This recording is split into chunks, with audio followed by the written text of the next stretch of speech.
Талант Алтымышка, менин жашоомо мурдуңду тыкпа.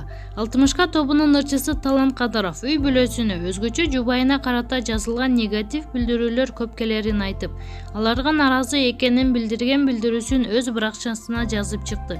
Анда барыңыздарга кутман таң достор. Эмнеден баштаарымды билбейм, бирок оюмда эмне болсо жаза берейин. Орустарда жакшы сөз бар, счастье любит тишину деген.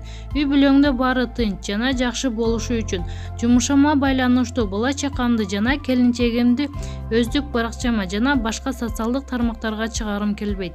Кээ бириңиздер жазасыздар, келинчегине боорум ооруйт, ага күч-кубат берсин. Же жубайың сага татыктуу эмес дегендерге мындай жооп. Сен өз оокатыңды кыл, турмуш арабаңды түртүп, бирөөнүн үй бүлөсүнө мурдуңду тыкпай жөн жашай берчи макулбу? Же кылаарга ишиң жокпу? Кудайга шүгүр, ушундай жар мага буйруганга, силердейден сактаганга, менин балдарыма жана менин бактымда ден соолугу бек жана биз менен бактылуу болсун. Силерге окшогон бузукларга кантип жеткирем билбейм. Бирок Кудайым ынсап берсин барыңыздарга. Омин деп анын жашоосуна аралашкан комментарийлерге катуу жооп кайтарган. Маалымат булагар Көмөчекит KG. Асель менен Нурландын ортосун карамышы караладыбы? Мындай билдирүү менен бизге бир колдонуучубуз кайрылды. Анын айтымында Асель менен Нурландын ортосун карамышы каралаган өңдү.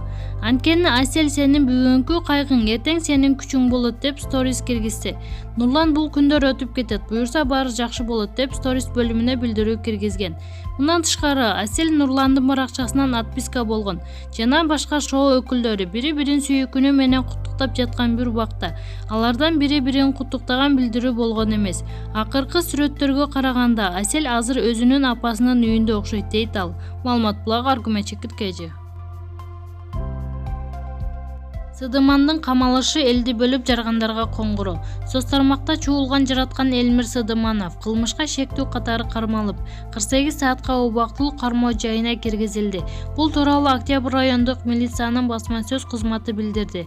Ал буга чейин Instagram баракчасы аркылуу түндүк түштүккө бөлүү, аймак аралык кастыкты козутуу боюнча коомчулуктун сын пикирине кабылган. Сыдыман деген ат менен белгилүү блогердин камалышы элди бөлүп жаргандарга катуу коңгуроо катары кабылданууда. Маалымат булагар KG.